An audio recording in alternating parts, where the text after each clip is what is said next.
Okay. Yeah, well, we're here this morning, finally, with Lachlan Moorhead. We have our Commonwealth Games judo champion. But not only that, Lachlan is a scholar and an athlete, are you not? I am. You could say Plato's ideal citizen. Well, I would never claim that kind of status for myself, no. but yeah, Neither would I. I'm humble enough to not say that, but exactly. And other people have said it. But seriously though, as an athlete, and you're clearly, you're a very good athlete. You do, even the very best athletes, they need an element. It's a bizarre combination, isn't it, of kind of humility and self-belief. Yeah, I think. Hold on, let me formulate an answer in my head. Well, we're live, so it's sort of. Oh, we're all like, oh, damn. Yeah, I'd say you need. There's like elements from both sides. You can't be too like brazen and overly confident because sport's so hard that it does humble you. So you do need a level of humility. Also, just like with regards to learning, you can't think that you know it all. And to be a good athlete, you need to be constantly learning. So the humility is an important aspect. Although you probably see less of it at the top level, like because people, it selects the most confident. It's one of those, like, even if you're not doing the skills perfectly, if you just do them with 10 out of 10 confidence, they're much more likely to come off. I suppose it's the same in judo as rugby. Like, if you approach somebody with a level of timidity, you're bound to fall short. You can you can sense that timidity, can you? Yeah, if you find somebody with like a level of fear in judo, you're bound to not be successful. You hold yourself back a little bit. Like you say, you can tell when someone's fighting afraid. Some of the worst fights you can have are against people who are like a little bit younger and aren't afraid of you and like fight like they've got nothing to lose. So yeah, I think there's elements from both sides that you need. We used to find that in France playing rugby, actually. There were certain teams who, because they were the underdog, they weren't expected to really do anything. And actually, then they were free to do anything and kind of play without any sort of shackles, mental sort of, mental blocks, I suppose. And where sort of they throw the kitchen sink at us. Whereas, I think when you are an incumbent, or if you're expected to do something, then that expectation is it can be a bit of a prison, can't it? I mean, at the same time, it can intimidate people, but it can kind of inhibit you. Yeah, that's definitely it. Like when you are the incumbent, it's much harder to perform. They say that it's easy to like become a champion, but it's harder to stay a champion. And it's definitely true. Like with regards to smaller competitions, like I had to do the British Championships in December, and I was secretly just thinking, I really want to find a way out of this. Just like, are my injuries bad enough to like fake my way out or something? Whereas when you, like you say, like those teams that you played against that can just fight without any fear, it's much nicer to fight big events, weirdly. I think the occasion can be such an inspiration. Like, and clearly you're now, not at the very, very pinnacle of your sport, but you've got designs on it, haven't you?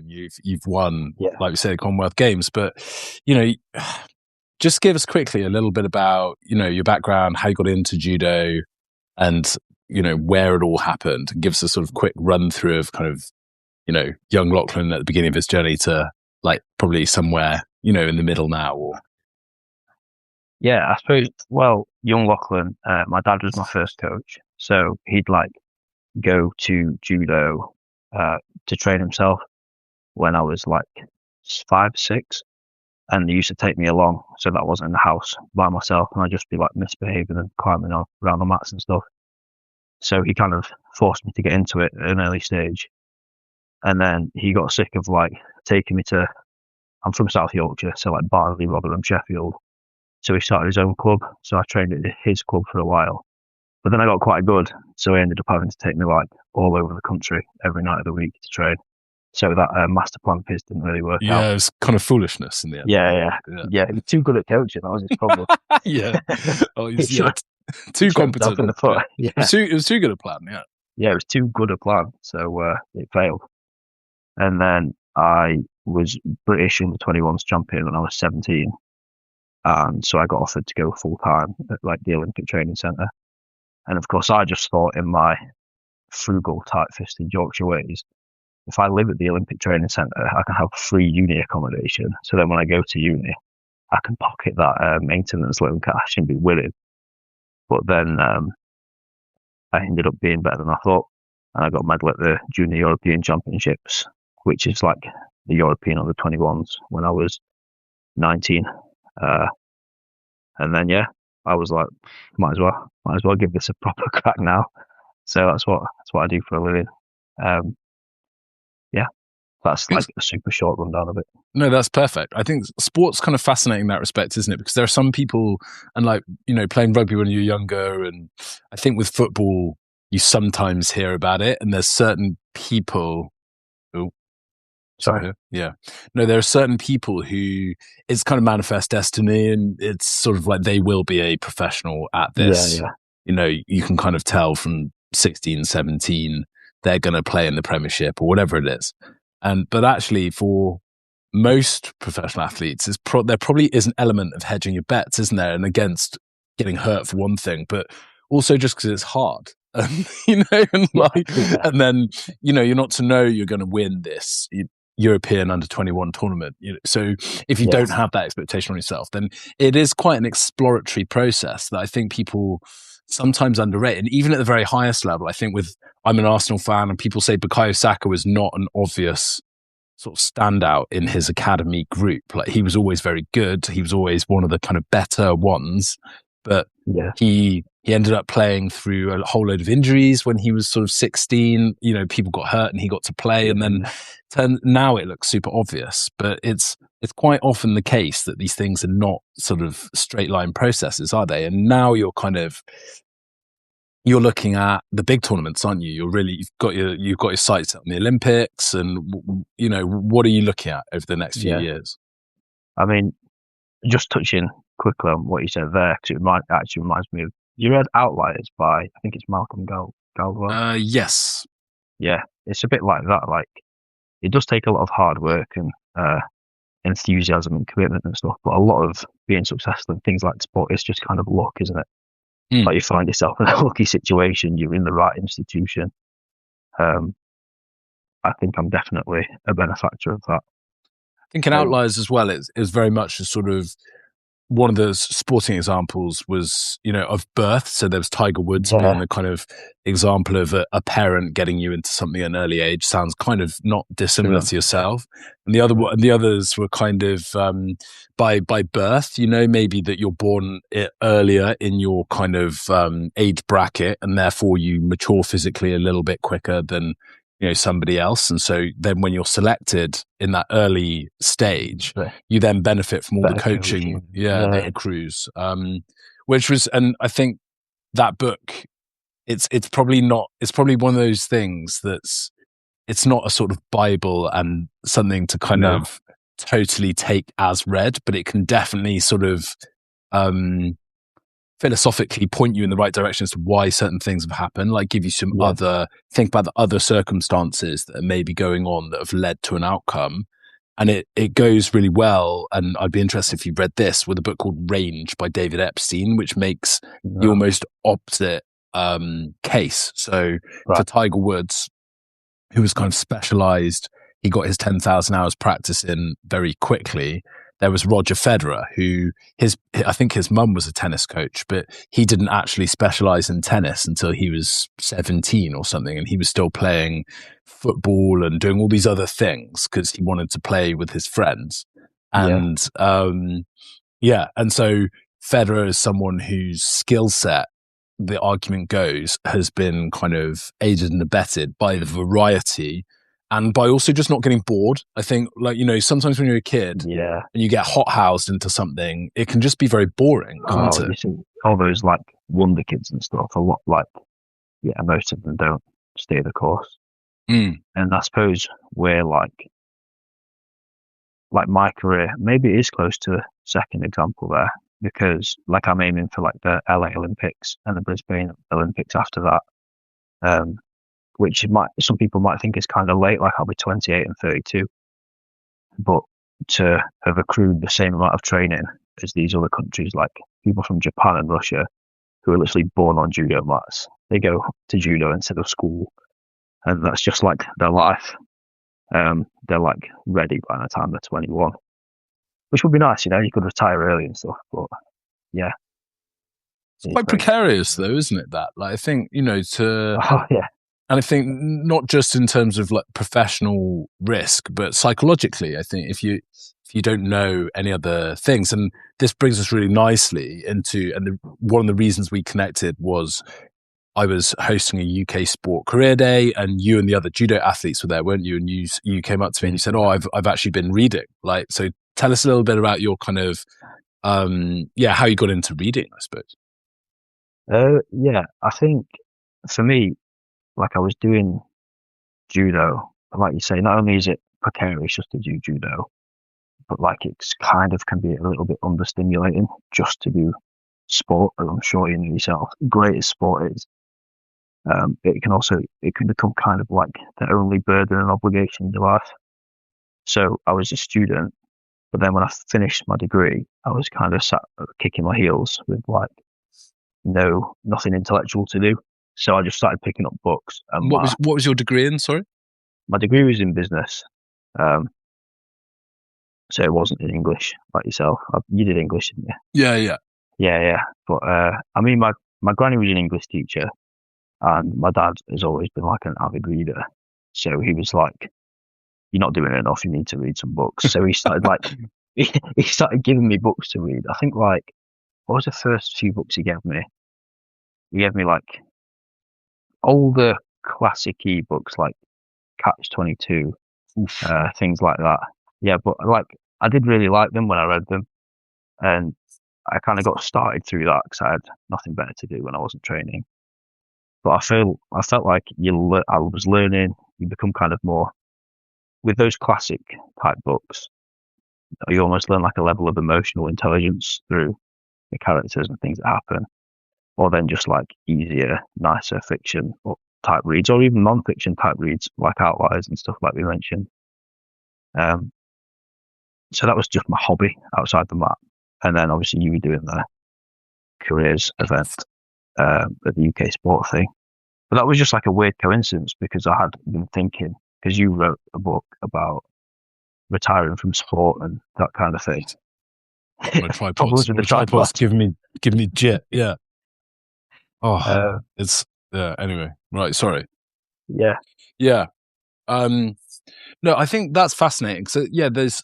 I reread Heart of Darkness last week for the first time, and we read it in first year of uni, and it was kind of early in the year, I think, as well. And nobody kind of cared. Everybody was, out and sort of enjoying being a fresher. Yeah. So I think people kind of glossed over it in a way. And I just randomly, it was one of the books I took down when we did the literacy work. I took a few books down and nobody took it off me. And I actually saw it sitting around the other day and thought, yeah, I'll reread it. It's 100 pages. And I just thought how it's so brilliant. And I think to your point about these kind of literary novels is that there's such a huge degree of ambiguity to what's being presented. Like you say, you have to develop a level of kind of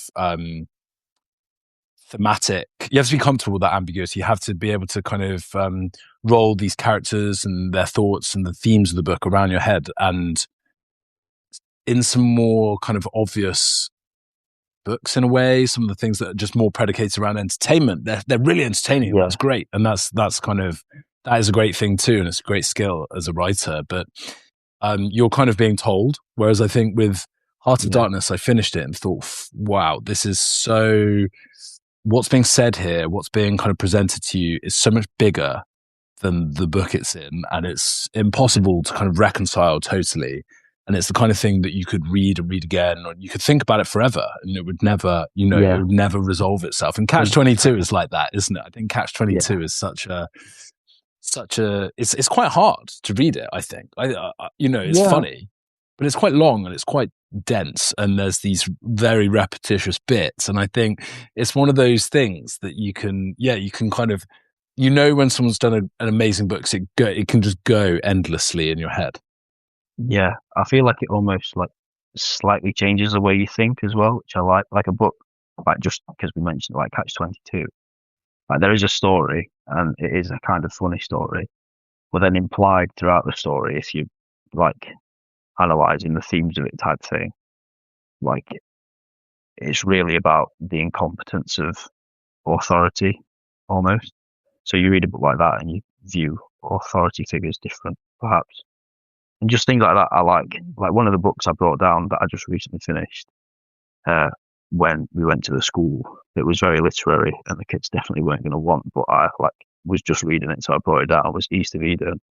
Mm. And that's the same. Like it is dense. Like I feel like you could spend ages on each page, but there's so much more to it than just the simple storyline, and that's something I really like.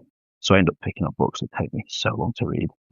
So I probably read embarrassingly slow compared to you, but I read East of Eden at school, and I don't think I've ever read it since because I think I'd had a bit of a Steinbeck, like, I think Steinbeck was my introduction to literary fiction, actually, with Of Mice and Men that we had to read in class. that's a classic. And yeah, and I just and a bit like Heart of Darkness, it was only 100 pages.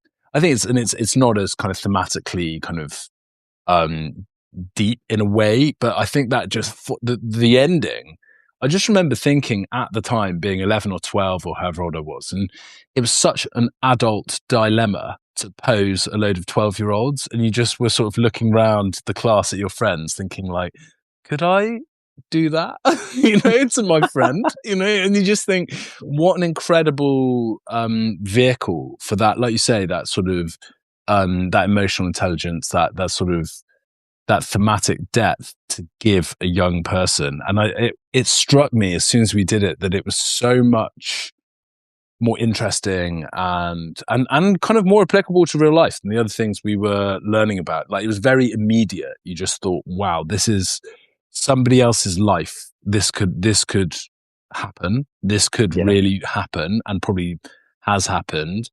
And people deal with these kinds of dilemmas, and how do they do it? And I think it is that kind of books provide a connective tissue with these people that you have maybe nothing else in common with, which is just lovely. yeah, 100%. I think, like you say, you learn through that. Like I say, my granny was always really big on reading and stuff, and I went through a phase. I still kind of do read them, but I try to read like quite philosophical books or philosophy essays. So I bought like Beyond Good and Evil Mm. and Thus Spoke Zarathustra and things like that. And I was asking my granny about it because I was reading it. I was like, "Wow, this is hard." And and I was like, "What do you think of this?" And she was like, "Lachlan, I think you just need to read some fiction and you'll learn it all. Like, get some good proper fiction and you'll learn it. Like, go to that later." So, like you say, you do learn from that. And it's good stuff. So you've kind of come to books, I suppose, as an adult, is what Yeah, yeah. And what kind of first really grabbed you? Was it Catch-22, or I would say what since then has really kind of struck you? Catch-22 really struck me, because it was like the first thing I read and it was funny and deep. Mm. Something, I tell you what did really, I mean, people have mixed opinions on this, but I was in a bookshop in St Albans and I was gonna, I was looking for Meditations by Marcus Aurelius because I'm just like a, stoic gym bro. That is, it's kind of a Yeah, memeable book now. it's such a multiple, but It's been so it's, sort of Joe yeah, Rogan'd into it's been so Joe obviousness. Rogan. Like it Yeah. was brilliant, but well, whilst I was looking for that, I got The Myth of Sisyphus by Camus, which I think is often quite misinterpreted. But I read that, which again took ages because it's so dense. But I feel like that almost, I read it at a time where I just got injured. So I missed out on the Paris Olympics very, very narrowly. I had two major surgeries, and a lot of my sort of joy in my life was predicated on achievement. And that's kind of how I validated myself. And I felt like I'd failed. So I was kind of like, oh, what am I doing? And I read it. And obviously, it's sort of like the philosophy it opens itself as a philosophy of suicide, but really it's about creating or finding meaning in your life through conscious enjoyment when there isn't objective meaning that you can just draw on. He argues, but just the kind of beautiful prose he has when he describes like how he just consciously enjoys each second of his day and vivifies the things in front of his eyes. And I was reading it and I was just completely like spellbound by it. And it's like a cliche, but I felt like it actually changed my brain chemistry when I read it. It changed the way that I just felt like I'd allow myself to enjoy things without having to.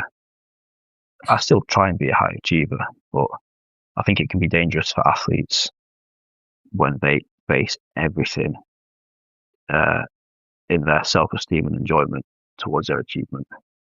So that was a big one for me. Do you think professional athletes should be prescribed the myth of Sisyphus by Camus? I've tried to. I've actually tried to prescribe it to a couple of professional athletes, and they've got like 2 pages in, and have been like, "Bro, what is he saying?" It's like this doesn't make sense. Like, you know, if you just said this in normal English, like I would read it. So it's not been terribly well received by my peers, but I think if you stuck with it and gritted your teeth, it's well worth the read. That kind of goes back. That kind of goes back to your grandma's point in a way. I think like the things, sometimes these kind of more philosophical books or the kind of dense and non-fiction, they are quite stylistically difficult. Whereas sometimes when people can kind of couch that same thing in a story, in that container, like you know, myths and those sorts of things, then they suddenly become a lot more accessible, don't they? But that's not to say you shouldn't try and read these, like, you know, more difficult writers maybe. But 100%. I think that's really fascinating that something like that has actually helped you with your pursuit. And I mean, so are there some other books that have kind of actually helped or, you know, given you kind of solace during your athletic pursuits? Perhaps like I say, a lot of the books that I feel I've really gained something from have been, they've kind of been like, I've had a little personal element to them, a little related to sport, I suppose. I was thinking 2 examples that I've actually spoke about off the top of my head. I liked Crime and Punishment because that's based off, like a lot of professional athletes are deep down, a little bit arrogant. And like Raskolnikov is like thinks he's better than everyone, and his life kind of doesn't go to plan. So there's something in that I resonated with, and I kind of thought, I don't know, it made me almost check my own arrogance, which I don't think is ever a bad thing. I suppose this isn't like quite so serious, but it's just funny because I say it all the time. It's one of like, in Beyond Good and Evil, there's like one of the chapters I think is just like aphorisms, and one of them is like, it's just a sentence, and it's independence is a privilege of the strong. But I say it all the time, but I say it in jest.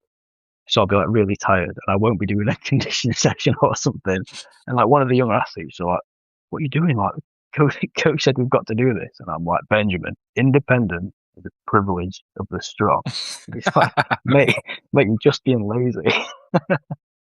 It's fun to weaponizing the sort of literary establishment in favor of in sort of service of your laziness, which is great. 100%. No, I like the idea that you're slinging out these like Nietzschean aphorisms at the judo bros. Just using it completely wrong, completely out of context.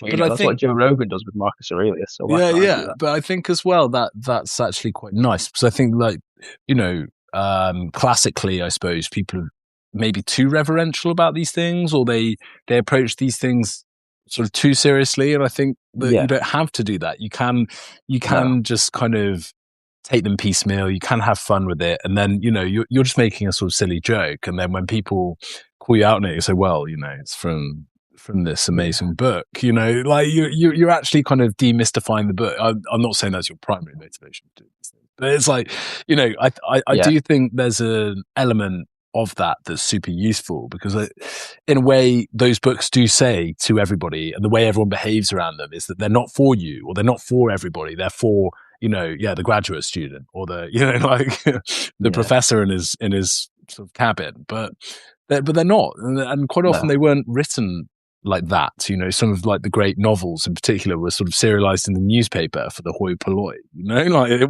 were, it yeah. wasn't this kind of like high end endeavor. No. How do your peers respond to that kind of thing, or are they like, oh, he's off on this again, or you know, do they kind of show a little bit of curiosity about it? They show curiosity when I'm being serious. When I say something like completely in jest like that, I'll just roll their eyes and go, "Mate, shut up." Um, but I suppose, yeah. But I think it's good to plug these kind of things because it's quite common for, especially the lads. Like, there's self-help books and stuff can be useful, but you can get to a point where, like, I know some of the lads have tried to get into reading. They read a lot of these like self-help book type things, and I'm like, you've got like 15 self-help books that you've read in a row. Can't be helping you that much. So I think to encourage them to diversify a bit with what they read does help. Um, I suppose I find like the girls tend to read more than the guys, so they might talk about books more. I don't know if that's just like a judo world type thing. Um, I think but statistically that's just the case, yeah, you know. But it's interesting. So do you talk to them about books? yeah, sometimes. Although we tend to read different books. Like a lot of them read those, these like smutty series that everybody reads right now. I haven't read it. I haven't read any of those. But I read Akotar. I read the first one yeah. out of What did you think? curiosity. It was quite useful because I was like, okay, it actually taught me an interesting lesson, I think, about writing fiction. And I was sort of Yeah, true. thinking, why is this? Why do I think this is like not very good? Because the kind of elements of it are perfectly reasonable. You know, it's sort of, here's this fantasy world and here's this, and there's a girl who goes kind of beyond into the sort of other realm over the wall or the fence, whatever. Yeah, Um, there's this kind of mystery because obviously it's all new to her and she's taken away and, you know, she blah, blah, blah. But I think what I realized was it was the rate of information release was annoying. So if you had the whole timeline of the book and you're at the beginning, you're from her perspective. So you don't know anything. And then suddenly about 3/4 of the way through, you know everything there is to know. There's still a okay. quarter of the novel left. And you know that it's only going to go one way. You know, she'll succeed in whatever.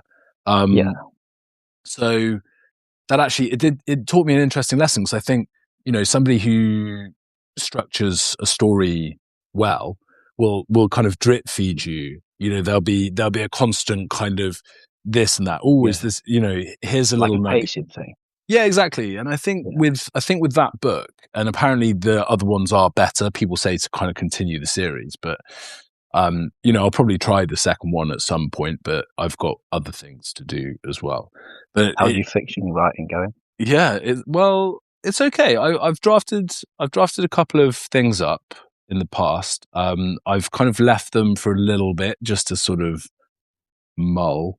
And I actually came up with another good concept. The problem is like you keep coming up with ideas and not doing them. But with one draft, I've done kind of 40,000 words. Um, and with that, I think I know in broad strokes how the whole thing will go. Whereas when I've done when I've tried with other ideas, there's always something unresolved. There's always like, oh, okay, at the conclusion, what is it that I want to say? Or like, you know, how do I actually want it to end? And there's something like kind of that for now is unresolvable. Whereas I think with this idea, I kind of know broadly from the beginning to the end exactly what I Yeah, want to happen. So that feels a little bit more of a case of kind of filling it out in a way, which I will get back to. I think it's yeah, worth yeah. finishing off. And I think the other thing is with Cool. writing, it's like anything else. It's like training to be an athlete. When you do it the first time, it probably won't be very good, and then Yeah, yeah, and then you've got to do it again and practice. And I think that's something that um, I think people slightly underrate when they talk about it. It's like, well, are you practicing? Sort of like, no. Um, or they maybe finish something or they get near finishing something and then they don't, and they see it as a waste of time. And it's like, well, you actually just practiced. You're yeah, actually, training essentially. And normally when you speak to amazing writers, people who have um, published books, it's gone really well. Most of them have got, 4, 5, maybe more kind of unpublished efforts somewhere that just weren't very good. yeah. And that's because they needed to practice. And people slightly gloss over that. They sort of seem to think they're going to kind of, write Catch 22 Kickstart straight into out the right off. gate. And you're Yeah, like, yeah. no, it doesn't work like that. I mean, there's a guy, yeah, well, I mean, if it did, would it be worth doing? It's like, That's true. it's a bit like winning Olympic gold. It's like, well, if everyone won it without Yeah, too much effort, would it be worth doing? And you think, well, probably not. definitely. Yeah. So, and there's guys. I was looking at it the other day and found it quite discouraging. So it's Amor Towles, A Gentleman in Moscow, which is, I think, in a really sweet spot between kind of commercial and literary fiction. Like it's kind of literary enough to kind of fulfill that for you, but then it's got the kind of bounce and humor and kind of the easy reading of more commercial fiction. Yeah, But I looked at the opening the other day because I thought, I swear that book, reads really well at the beginning. And the things it reads too well, that's quite discouraging. It's, this is amazing. But I listened to that author speak once, and I think that was his second novel that was published. But he only got published in kind of middle age, and he'd been, I think, a banker before, but he'd always been writing in the background. So he'd probably spent 15 or 20 years practicing.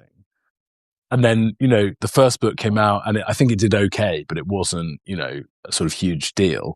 And that second book sold millions of copies and it's fantastic. But it is the end result of 15 or yeah. 20 years of practice. I mean, you hear of that too, don't you? I mean, even like Steinbeck, who we just mentioned, that's where he wasn't like a successful author till he was like in his 40s or something. Or Cormac McCarthy, not till he was in his 60s, Yeah, there is hope. So yeah, it's an interesting, and you from your athletic experience, you started training, like you said, you went to a judo club when you're 5 or 6, and then you're still working on it. So yeah, what is that like? Probably 15-ish years, 20 years, yeah. 20 years, yeah. So, I mean, these things they're sort of the same. Yeah, I suppose. And yeah, you need to practice.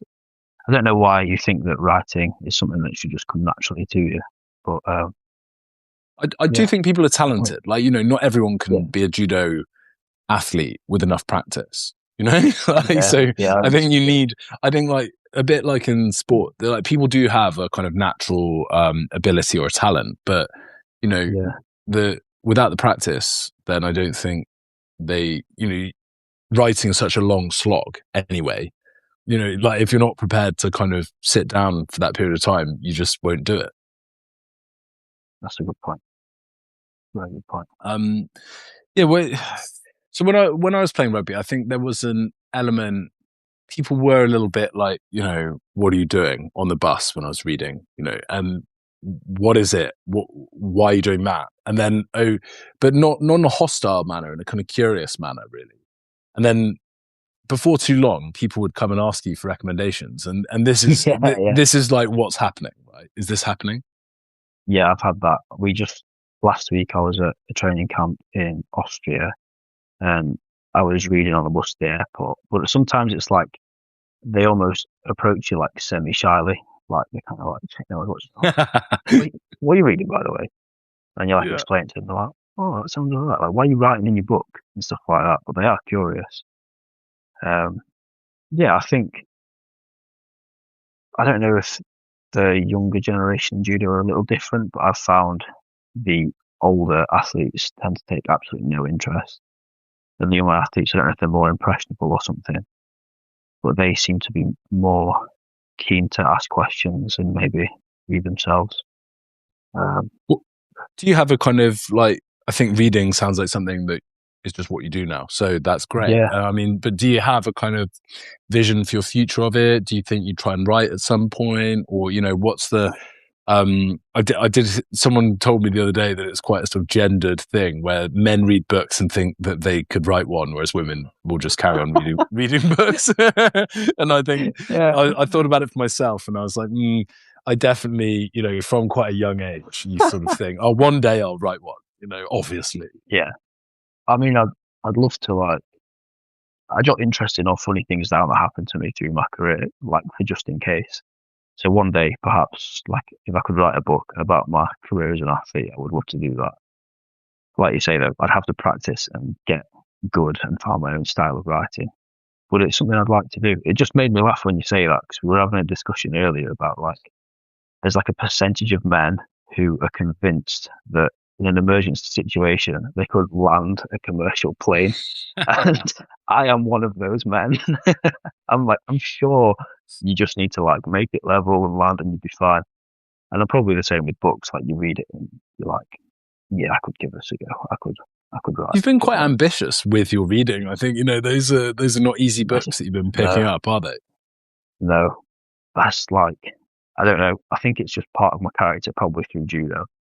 Like even I remember when I was at school, like I had to choose what A levels to do. I said to Dad, I was like, I don't know which ones to do, like everything. And he was like, well, the hardest ones are these. And I was like, all right. And I went away and thought, and I just chose to do them, which I regretted after like a couple of months. But I stuck with it and I did all right. So I That's funny, think that's actually, just the because nature.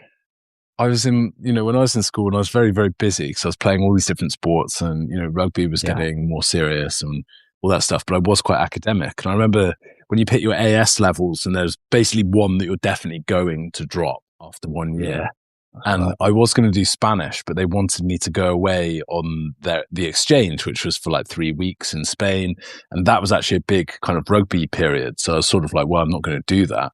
They said, well, you can't do Spanish unless you come on this. So I was like, fine. And I picked an an easier subject that made almost no demands on me whatsoever in a way, that I knew I was going to give up after the year. And I actually didn't enjoy it at all. I found it Yeah, kind of annoying. And I was a little bit disappointed about, in myself in a way for doing something that I didn't care about or that was easy. I think that is a sort of interesting filter through which to pick things. but yeah, you have to stretch yourself. Like if you're not, it's hard to be enthusiastic for something like you say that comes easily. If it was easy to write a great book, like would you bother? Or it was easy to win the Olympics, would you bother? And I think these harder books, I think they're just denser and I can get a bit more from them. So I think that's why I choose them.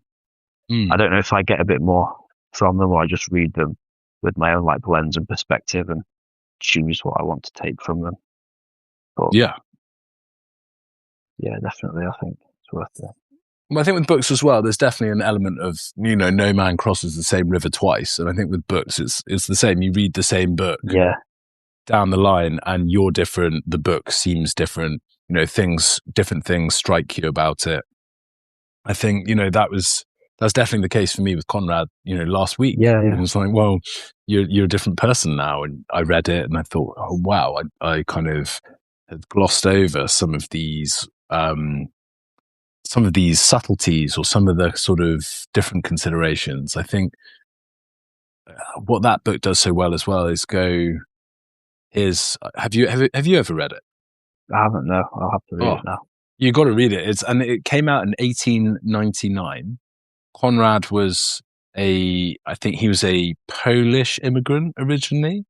Um, but so English was his third language, which he learned as an adult, and he wrote Wow, this book. did Yeah. he write it in And English or is it yeah, translated? yeah, yeah. He Oh wrote it in wow, English, and then there's a sort of it's very cleverly done, where the whole thing is told by the narrator, who's it's all framed. So they're on a boat on the Thames, and he tells the whole story of his time in Africa, looking for this Kurtz.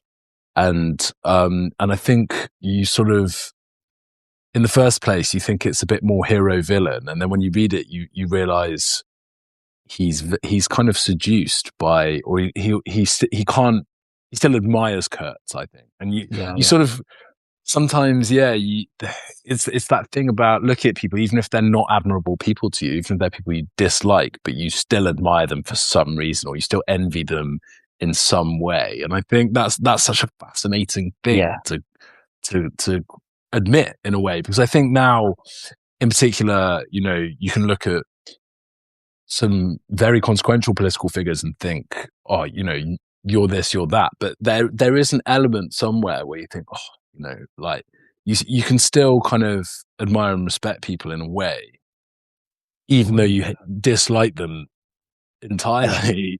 And I think that kind of admitting in the Conrad was something that really struck me this time, and how seductive that guy is, and that's what the book's about the danger of these people, in a way, the danger of charismatic people. And I mean, I just loved it a lot, as you can tell. Very enthusiastic. What you came down and did the literacy work with me for a day, didn't you? How did you find that? So what we did, for people that are not aware of it, we went to the school where I ran the pilot program. And we did the first session. So I have a sort of 3-session syllabus. We were thinking of maybe 6 sessions in the academic year, but that's quite onerous and would cost more to do as well. I think you take the kids out of a lot of lessons then. So what I've done is condense it into 3 sessions. That's 1 per term. And this first session is about introducing them to the ideas around, the program, which kind of reading for pleasure, reading for your kind of own development, reading as freedom, as something that will, like, a skill that will enable you to kind of pursue anything you want, give you the critical faculties to kind of set yourself free from, just taking things at face value. And then the idea of kind of your personal heroes, like who are your heroes, who are people you look up to. And that sort of seeds the idea as using books as kind of mentors, or characters as sort of mentors as well. A bit like you're saying, cherry picking from some of these great texts. So, you came down and we probably did 4 sessions, did we? Yeah, we did 4 sessions there. Yeah. How did you find it? Just checking. I'm gonna have to put my phone on charge as we talk. I'm really sorry. No this problem. affects, it's draining my battery big time. Should probably buy a new phone, but I'm a Yorkshireman, so high wage with my money. I'm in the same boat as you at the moment. Yeah. Hold on.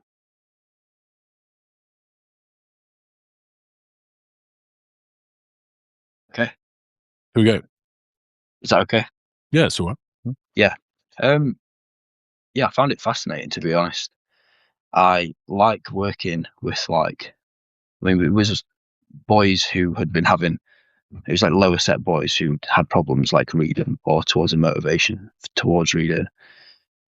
What was striking to me from the day was the difference from the start to the end of a session, because they'd come in and they'd be like really disinterested. They were happy to like not be in a lesson, but they'd be very like standoffish, weren't speaking.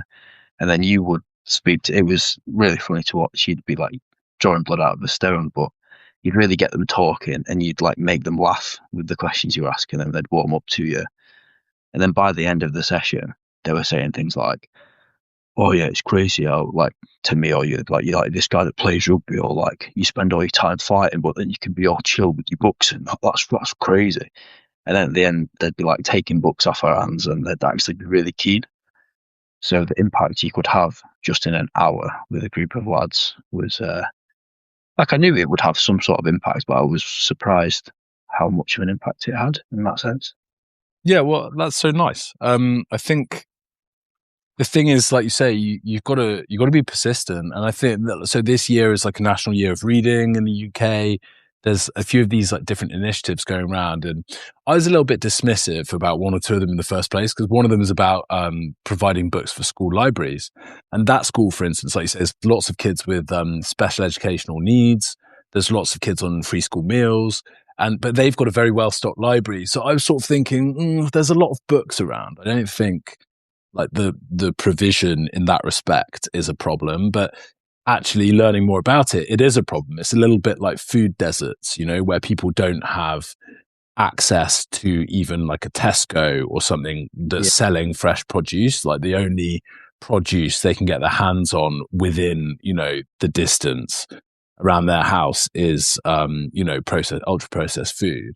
And it's a little bit like that. There are quite a few of these schools that just have no kind of provision in the school library respect whatsoever, which, I, I didn't kind of believe in the first place, but it is a thing. And, but my thing, I think part of the program is like, as you alluded to, you have to get in front of them and you have like, yeah, they're not going to just go, yeah, you're right, mate. Like, go on, give us a book. They take some beating down, like really. Market to them. Yeah. You got to kind of get into them. But I think the other thing is because you were there, right? Like you're modeling what we're talking about. So it's, Yeah. it's not just something we're saying. It's like, no, this is something I do all the time. and I think drawing those lines with, not only is it habit for you, it's part of like who you are, it's something that you really like, but also then there are things that you like take from it that help you in your other endeavors. So I think that is also really important. I think with the boys, it's really that they do like the idea of that kind of personal development, that sort of stuff. And so if you can draw those lines with these books that they don't expect that coming from, that's something that I found really, really works, really helps. That was something so good about like almost your curriculum or the way you approach them. It's like the way you went from, because they've all got aspirations, even if they're afraid to admit it to each other.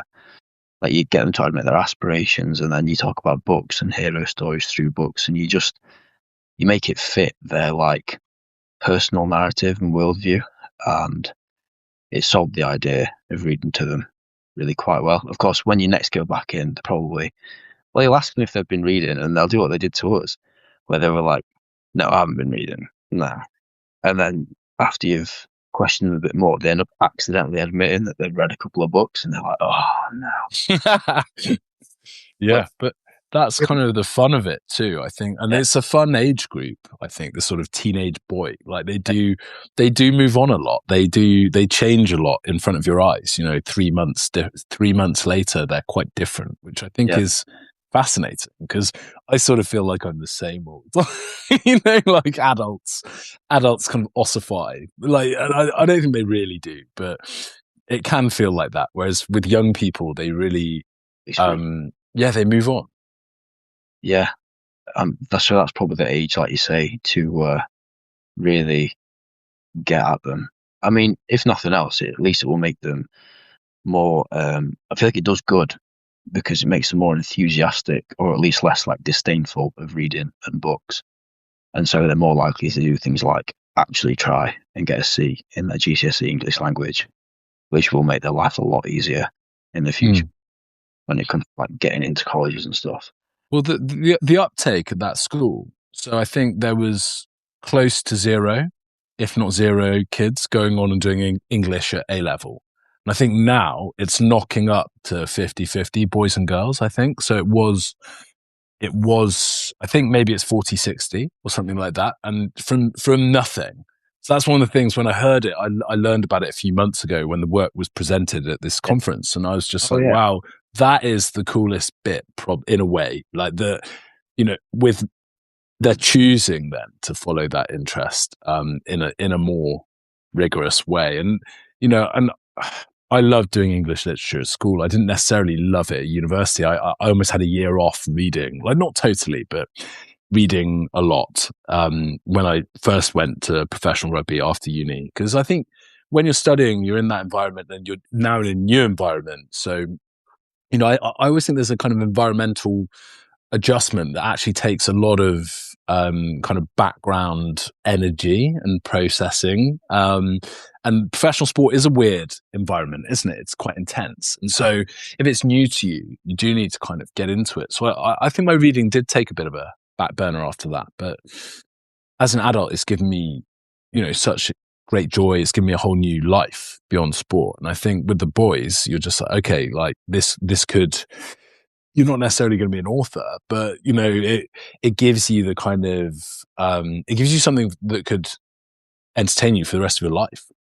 Yeah, 100%. And just like expand your brain, make you more like intelligent, emotionally intelligent, all these great things you can pitch to them, which like they do want, but they just need to almost be told and encouraged. How did you find like their kind of articulacy, I suppose? Because like you say, they were sort of saying they were difficult to get to open up. Once they did, how did you think they? Once they did, they were articulate. They had a thing which I think a lot of boys have, especially boys who are maybe ADHD or naughty. Like they are intelligent because they're witty, and wit is like a good indicator of intelligence. But you wouldn't get that impression off the bat when they're there not speaking to you at all, and you're having to like really work the room. But it almost like brought a more authentic version of their personalities out when they became more articulate, more witty, because they are funny lads. That's probably one of the reasons why they don't do so well in school, because they don't like that environment, because they like joking with their mates. That's not because they're not like don't have this level of intelligence. So yeah, I suppose I was slightly surprised in a way when we opened them up with regards to that. I think sport for me, I think your point about wit is a really good one. I had a teammate who was from like some of the sort of less salubrious parts of Gloucester, and he was not, by his own admission, a sort of academic powerhouse, but he was so quick and witty, and you think that is an incredible intelligence. That is a manifestation of intelligence that everybody would recognize as well. If someone's kind of constantly able to kind of banter you and undercut you, then they kind of have you in that respect. In the same way that if somebody maybe more intelligent would be able to make a kind of cogent argument about something, that is a definite manifestation of intelligence, as is sporting intelligence. So I always use the example of Wayne Rooney. It's like people used to deride Wayne Rooney a lot, and but he's someone who had an incredible intelligence in his version, in his expression of it. It was a form of genius. People would even use the word. So I think that's the thing with these boys, isn't it? Is they present what they present to you is not necessarily who they are, and it's the context in which you have to you have to change the context. And I think that's what I try and do with the books as well. It's like, this isn't a test, this is not an exam, this is not something that's supposed to be onerous. This is something that we're going to kind of introduce and talk around and kind of use as a window in to talk about other things. And I think that's kind of a bit like you were saying with how you talk about books in your sporting environments. Like, they become a kind of conversation starter or something to just like as a bit of amusement. But I think that's important. I think that's the context to get across, and that's some of the stuff that people miss sometimes with the kind of literacy problem. It's like, where's the fun? And sometimes, I think that's often the best question to ask when you're doing something. It's like, where's the fun? Yeah, and I think something like you really helped them see that. And yeah, and that these characters, these personalities that we worked with, like you say, with the age they are malleable. So yeah, to sell it to them in that way, and I thought it was great. I thought it was a good day. It was good fun, but I felt it had a good impact beyond like just being an athlete and going and speaking about sport. Like, oh, this is why you should do sport, because a lot of the time boys don't need to be told to play more football. Sport's great and sport's important, but I think it was more important that they are like obviously literate, can read and write, but to the degree where it will serve them in their lives. I think that can be more beneficial than being more active sometimes, which is controversial perhaps for an athlete to say, but I do think it. There's only so much athletic activity you can do, right? And at the top level, you know that there's a certain point in which you have to train at such a kind of intensity in order to improve that actually you then need to rest in order to recover and do that again. I think, yeah, well, we'll see how it goes with the work, because there's a lot of moving parts, but I think like in my head, we'd have, people like myself, we'd have people like yourself and people around the country who'd be kind of more attuned to the kids in their area, like, locally, people that they might be able to kind of pick up on and recognize and have an affinity with.